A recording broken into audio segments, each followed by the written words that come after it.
A Dream of Red Hands by Bram Stoker. The first opinion given to me regarding Jacob Settle was a simple descriptive statement. He's a down-in-the-mouth chap. But I found that it embodied the thoughts and ideas of all his fellow workmen. There was in the phrase a certain easy tolerance, an absence of positive feeling of any kind, rather than any complete opinion, which marked pretty accurately the man's place in public esteem. Still, there was some dissimilarity between this and his appearance, which unconsciously set me thinking, and by degrees, as I saw more of the place and the workmen, I came to have a special interest in him. He was, I found, forever doing kindnesses, not involving money expenses beyond his humble means, but in the manifold ways of forethought and forbearance and self-repression, which are of the truer charities of life. Women and children trusted him implicitly, though strangely enough he rather shunned them, except when anyone was sick, and then he made his appearance to help if he could, timidly and awkwardly. He led a very solitary life, keeping house by himself in a tiny cottage, or rather hut, of one room far on the edge of the moorland. His existence seemed so sad and solitary that I wished to cheer it up, and for the purpose took the occasion when we had both been sitting up with a child injured by me through accident to offer to lend him books. He gladly accepted, and as we parted in the grey of the dawn, I felt that something of mutual confidence had been established between us. The books were always most carefully and punctually returned, and in time Jacob Settle and I became quite friends. Once or twice, as I crossed the moorland on Sundays, I looked in on him, but on such occasions he was shy and ill at ease, so that I felt diffident about calling to see him. He would never, under any circumstances, come into my own lodgings. One Sunday afternoon, I was coming back from a long walk beyond the moor, and as I passed Settle's cottage, stopped at the door to say how do you do to him. As the door was shut, I thought that he was out, and merely knocked for form's sake, or through habit, not expecting to get any answer. To my surprise, I heard a feeble voice from within, though what was said I could not hear. I entered at once, and found Jacob lying half-dressed upon his bed. He was as pale as death, and the sweat was simply rolling off his face. His hands were unconsciously gripping the bedclothes as a drowning man holds on to whatever he may grasp. As I came in, he half arose, with a wild, hunted look in his eyes, which were wide open and staring, as though something of horror had come before him. But when he recognized me, he sank back on the couch with a smothered sob of relief and closed his eyes. I stood by him for a while, quite a minute or two, while he gasped. Then he opened his eyes and looked at me, but with such a despairing, woeful expression that, as I am a living man, I would have rather seen that frozen look of horror. I sat down beside him and asked after his health. For a while he would not answer me, except to say that he was not ill. But then, after scrutinizing me closely, he half arose on his elbow and said, "I thank you kindly, sir, but I am simply telling you the truth. I am not ill, as men call it, though God knows whether there be not worse sicknesses than doctors know of. I'll tell you, as you're so kind, but I trust that you won't even mention such a thing to a living soul, for it might work me more and greater woe. I am suffering from a bad dream." "A bad dream?" I said, hoping to cheer him. "But dreams pass away with the light, even with waking." There I stopped, for before he spoke I saw the answer in his desolate look round the little place. "No, that's all well for people that live in comfort and with those they love round them. It is 1,000 times worse for those who live alone and have to do so. What cheer is there for me, waking here in the silence of the night, with the wide moor around me, full of voices and full of faces that make my waking a worse dream than my sleep? Ah, young sir, you have no past that can send its legions to people the darkness and the empty space, and I pray the good God that you may never have." As he spoke, there was such an almost irresistible gravity of conviction in his manner that I abandoned my remonstrance about his solitary life. I felt that I was in the presence of some secret influence which I could not fathom. To my relief, for I knew not what to say, he went on. 2 nights past have I dreamed it. It was hard enough the first night, but I came through it. Last night the expectation was in itself almost worse than the dream, until the dream came, and then it swept away every remembrance of lesser pain. I stayed awake till just before the dawn, and then it came again, and ever since I've been in such an agony as I am sure the dying feel, and with it all the dread of tonight. Before he had got to the end of the sentence, my mind was made up, and I felt that I could speak to him more cheerfully. Try and get to sleep early tonight. In fact, before the evening has passed away. The sleep will refresh you, and I promise you there will not be any bad dreams after tonight. He shook his head hopelessly, so I sat a little longer, and then left him. When I got home, I made my arrangements for the night, for I had made up my mind to share Jacob Settle's lonely vigil in his cottage on the moor. I judged that if he got to sleep before sunset, he would wake well before midnight, and so, just as the bells of the city were striking 11, I stood opposite his door, armed with a bag, in which were my supper, an extra-large flask, a couple of candles, and a book. The moonlight was bright, and flooded the whole moor, till it was almost as light as day, but ever and anon black clouds drove across the sky, and made a darkness which by comparison seemed almost tangible. I opened the door softly, and entered without waking Jacob, who lay asleep with his white face upward. He was still, and again bathed in sweat.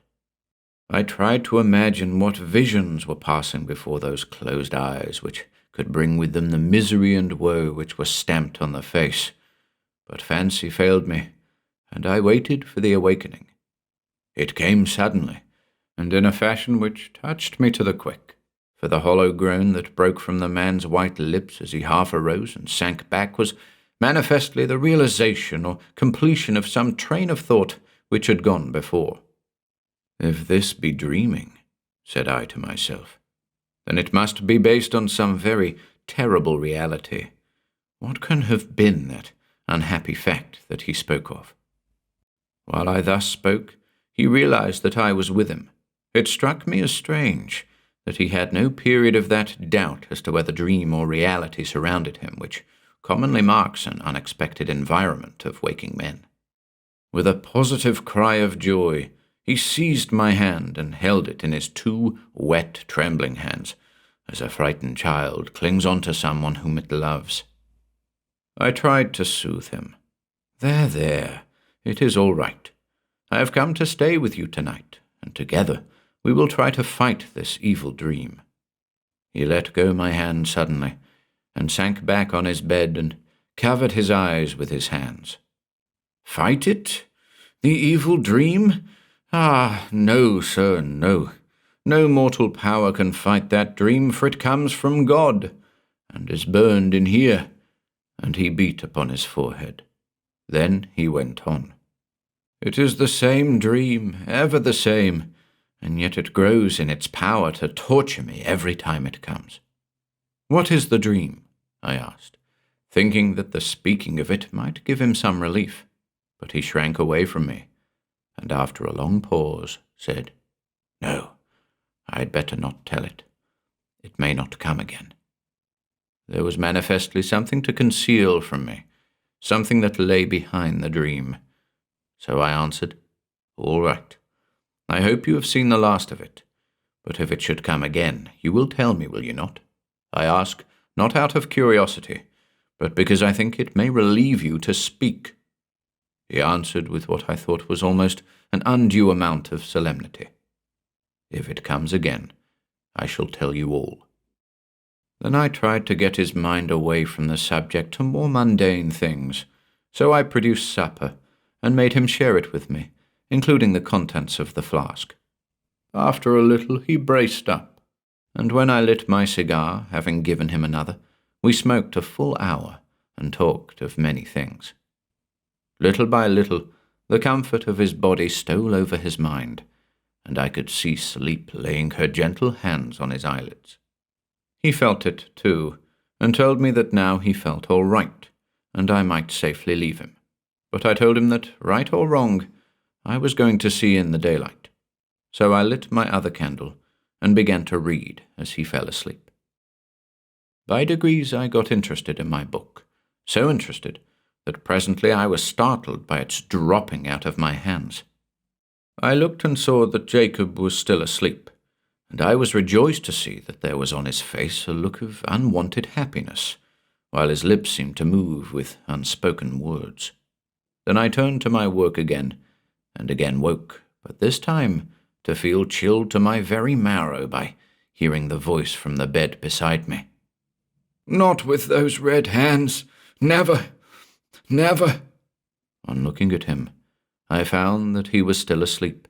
He woke, however, in an instant, and did not seem surprised to see me. There was again that strange apathy as to his surroundings. Then I said, "Settle. Tell me your dream.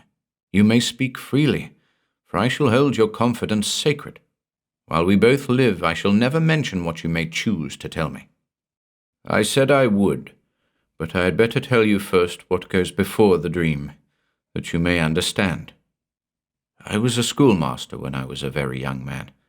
It was only a parish school in a little village in the West Country. No need to mention any names. Better not. I was engaged to be married to a young girl whom I loved and almost reverenced. It was the old story. While we were waiting for the time when we could afford to set up house together, another man came along. He was nearly as young as I was and handsome, and a gentleman with all a gentleman's attractive ways for a woman of our class. He would go fishing, and she would meet him while I was at my work in school.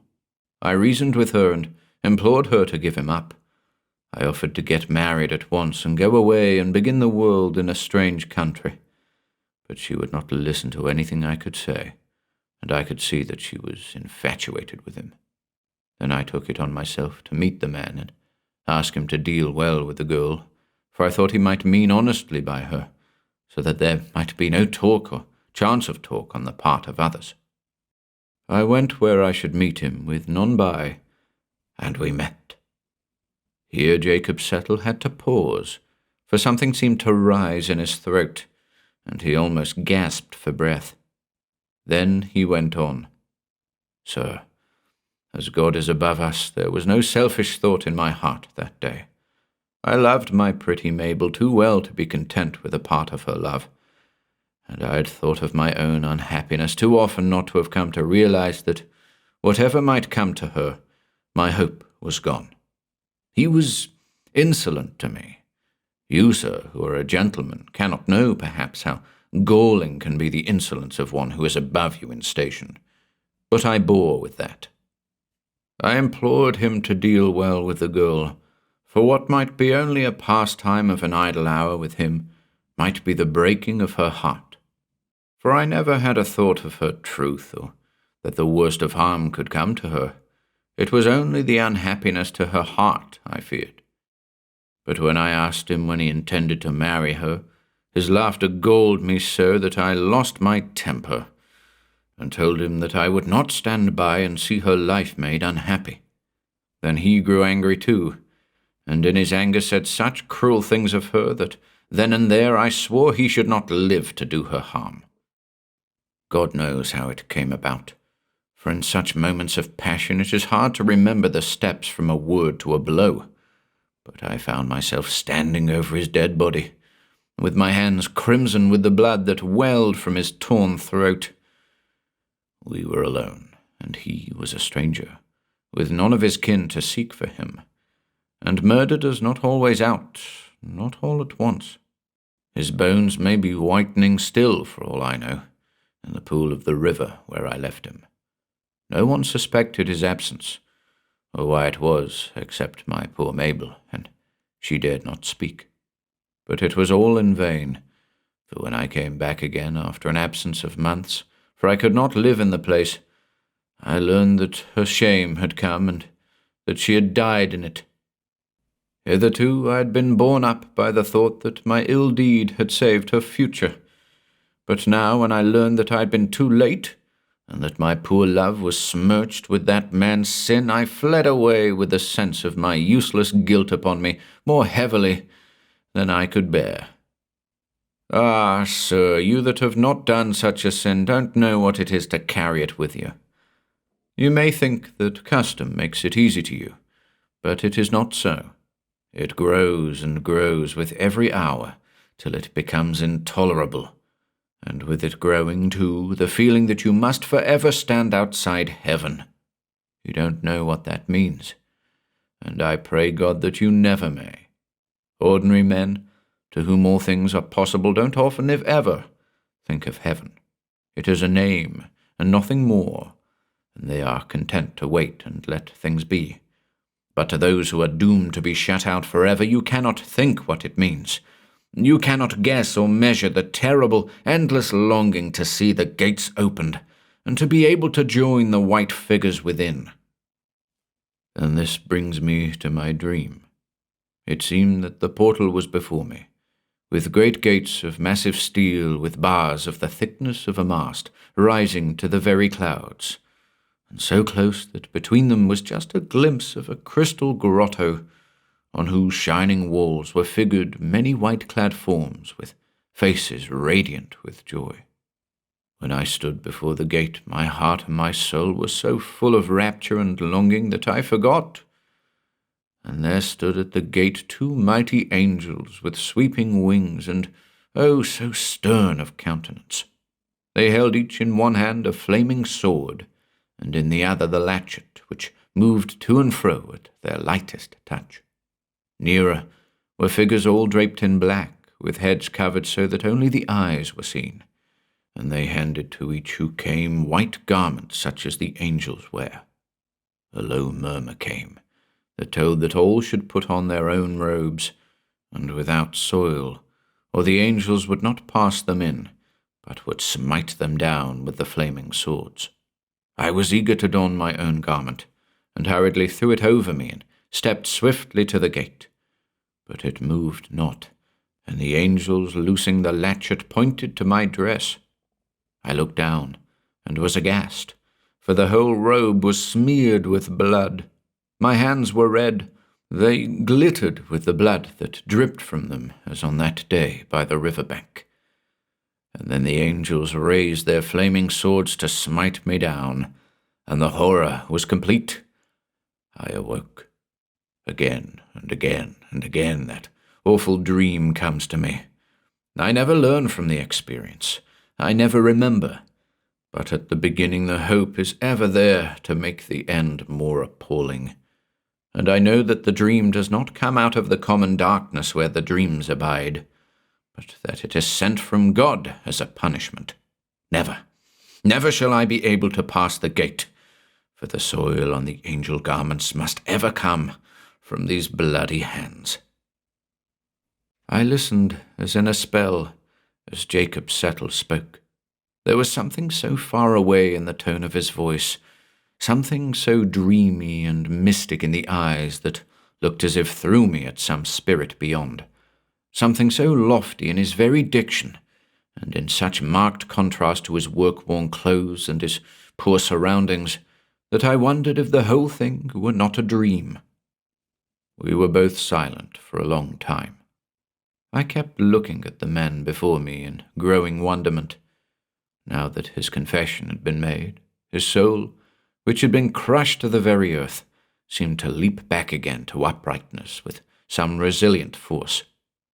I suppose I ought to have been horrified with his story, but, strange to say, I was not.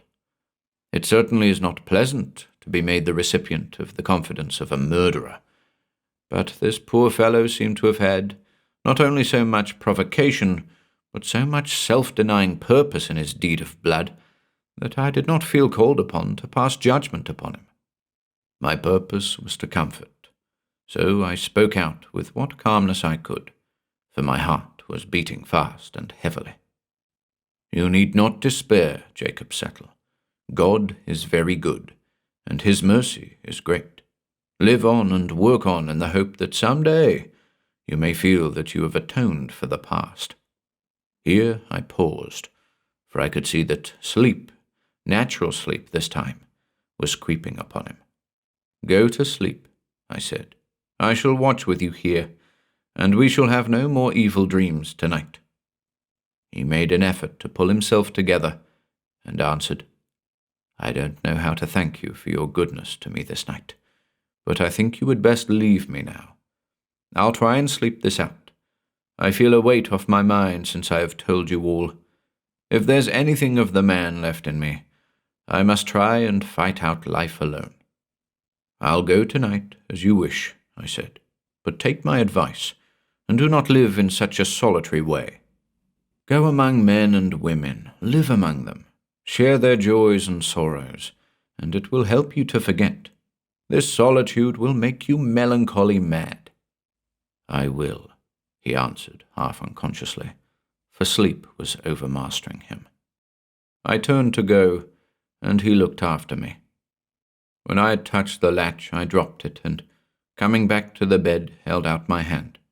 He grasped it with both his as he rose to a sitting posture, and I said my good night, trying to cheer him. Heart, man, heart. There is work in the world for you to do, Jacob Settle. You can wear those white robes yet, and pass through that gate of steel. Then I left him. A week after, I found his cottage deserted, and on asking at the works was told that he had gone north. No one knew exactly whither. 2 years afterwards, I was staying for a few days with my friend Dr. Munro in Glasgow. He was a busy man, and could not spare much time for going about with me, so I spent my days in excursions to the Trossachs and Loch Katrine, and down the Clyde. On the second last evening of my stay, I came back somewhat later than I had arranged, but found that my host was late too. The maid told me that he had been sent for to the hospital, a case of accident at the gasworks, and the dinner was postponed an hour. So, telling her I would stroll down to find her master and walk back with him, I went out. At the hospital, I found him washing his hands preparatory to starting for home. Casually, I asked him what his case was. Oh, the usual thing, a rotten rope and men's lives of no account. 2 men were working in a gasometer when the rope that held their scaffolding broke. It must have occurred just before the dinner hour, for no one noticed their absence till the men had returned. There was about 7 feet of water in the gasometer, so they had a hard fight for it, poor fellows. However, one of them was alive, just alive, but we have had a hard job to pull him through. It seems that he owes his life to his mate, for I've never heard of greater heroism. They swam together while their strength lasted, but at the end they were so done up that even the lights above, and the men slung with ropes coming down to help them, could not keep them up. But one of them stood on the bottom and held up his comrade over his head, and those few breaths made all the difference between life and death. They were a shocking sight when they were taken out, for that water is like a purple dye with the gas and the tar. The man upstairs looked as if he had been washed in blood. Ugh! And the other? Oh, he's worse still. But he must have been a very noble fellow. That struggle under the water must have been fearful. One can see that by the way the blood has been drawn from the extremities.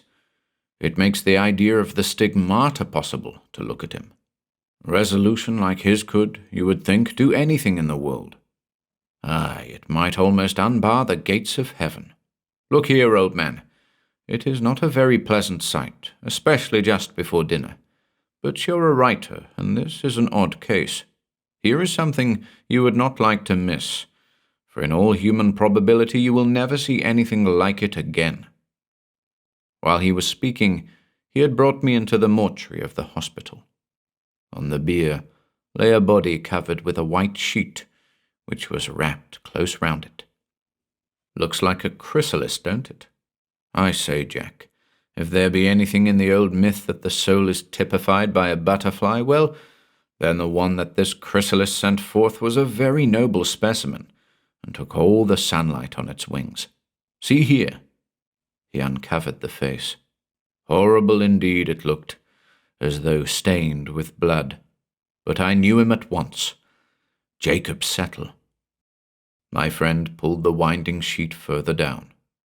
The hands were crossed on the purple breast, as they had been reverently placed by some tender-hearted person. As I saw them, my heart throbbed with a great exultation, for the memory of his harrowing dream rushed across my mind. There was no stain now on those poor brave hands, for they were blanched white as snow. And somehow, as I looked, I felt that the evil dream was all over. That noble soul had won a way through the gate at last. The white robe had now no stain from the hands that had put it on.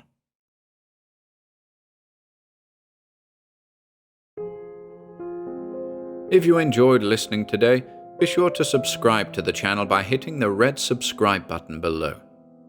After doing so, click the bell icon next to the subscribe button to receive new content notifications. If you'd like to support our work and receive exclusive perks, consider becoming a channel member by clicking the Join button below. To support us in other ways, see the video description for links to our Bandcamp and Patreon pages, our merch store over at Teespring, and further information relating to our releases on Audible, iTunes, and Spotify. And until next time,